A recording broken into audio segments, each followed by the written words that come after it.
שנרר השופט שאל אותי, מה זה בשבילך צדק ישראלי? אמרתי, זה כמו קומוניזם. שנרר אמר, לא הבנתי. עניתי, כולם מכירים קומוניזם, אבל אף אחד לא פגש אותו. שנרר שאל, אתה רוצה להגיד שאין צדק בישראל? עניתי, אולי יש, אבל אני לא פגשתי אותו. אם אדם נורמלי... למחרת נודע לי מהחוקר שאני עצור בניסיון לרצח. הוא שאל אותי לגבי האירוע בכפר קאסם וסיפר לי שהראו במישהו בשם נידאל לפני חודשיים וחצי, 3. לפי זה, כשחזרתי לתא עשיתי הצגה לג'רוס כאילו אני יריתי, כדי שיפחדו ממני בתא, כאילו אני גיבור. המצאתי שכבר ישבתי פעמיים כאלה, 1.5 ושנתיים, שיאמינו שאני באמת עבריין. סיפרתי שהריתי למישהו בראש. לא ידעתי שהראו לנידאל ביד וברגל. אמרתי חושך היה. היום אני יודע שהאירוע היה אחרי הצהריים.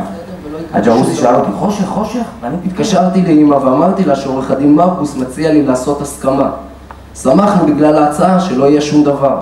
לא עשיתי שום דבר ולא יקרה שום דבר. דצמבר 2004, פאבל סמירנוב הואשם ברצח סרגי דבורקין ושריפת גופתו. משהתברר כי דבורקין המנוח נמצא בין החיים, הפרקליטות נאלצה לשחררו. ואלה רק דוגמאות. אמרתי לה, כבוד השופטת, אני קיבלתי עליי והבנתי, אבל אני לא מאמינה שהודיתי בדבר כזה. כשביולי 2004 אמרו לי שיש לי משפט, לא זכרתי במה מדובר. שכחתי מכל הסיפור נשוא הדיון, כי אמרו שאין להם דבר נגדי. אחר כך הצטערתי, שלחתי למשטרה. גם הודיתי במה שלא עשיתי, גם לא עזרו לי בגמילה, וגם עשו לי משפט.